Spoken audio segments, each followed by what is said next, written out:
It is August 12th of 1816, and two men approach a fort, presuming to negotiate. However, when the gates of the fort are opened, an army storms Fort William. NWC partner Hugh McGillis shouts for the voyagers to take up arms, but he goes ignored. William McGillivray, chief partner of the NWC, had been arrested 2 hours earlier. Fort William, stronghold of the Northwest Company, had fallen without a fight. On January 10th of 1817, Fort Douglas was also retaken by Selkirk's force without a shot fired, and the NWC's Archibald McClellan and about 15 Nor'westers were captured due to dwindling provisions. Next, the NWC provision route through Bas de la Riviere was also taken without firing a shot. On February 19th, the NWC's Cuthbert Grant assembled a force of about 26 Métis to go to Fort Douglas and demand the release of NWC prisoners and possibly retake the fort. He ordered the voyagers to join him, but again they refused. This venture was soon abandoned. In 1817, Commissioner William Coltman went to the Red River country to investigate the events surrounding the war. He arrived at Fort William in mid-June to find it back in NWC hands and discovered them making preparations to attack the Red River colony yet again. Coltman reached Fort Douglas on July 5th and began interviewing people about the events that had transpired. He also toured the site of the Battle of the Seven Oaks. Strangely, Coltman made no arrests except for Lord Selkirk, who he released on a 6,000-pound bail.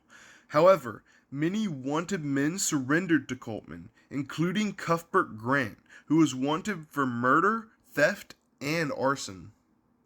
Coltman published his report in 1818, entitled A General Statement and Report Relative to the Disturbances in the Indian Territories of British North America. It was more than 500 pages long, with witness testimonies and other evidence, as well as Coltman's conclusion, which was that the HBC was the first aggressor, that the Red River District was not suitable for any colony, and therefore Selkirk's plans must have been tactical moves against the NWC, and that the NWC exceeded all lawful and reasonable bounds of self-defense. Coltman concluded that both companies should compensate the government for expenses incurred during the ordeal, and that only the worst of the many crimes committed should go to trial. In 1818, trials began. The trials were to be held in Montreal, as opposed to Quebec or Toronto, then called York. Montreal was chosen due to its intimate connection to the fur trade. The charges incurred amounted to 38 cases of murder, 60 cases of grand larceny, and 13 cases of arson. Colin Robertson was tried for burning Fort Gibraltar. Cuthbert Grant, Francois Firmin Boucher, and 15 others were tried for the murder of Governor Semple, and even Lord Selkirk faced trial. However, all were acquitted except one. A man named Charles de Reinhard had been sentenced to death for the murder of one Owen Cavini, but the sentence was never carried out.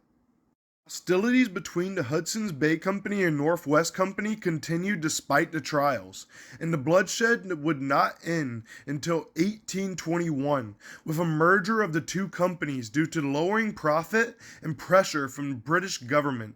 After the merger, many former enemies from the Pemmican War worked side by side and eventually seemed to forget their past transgressions. The Hudson Bay Company still exists today and operates 86 stores throughout Canada, as well as an online store.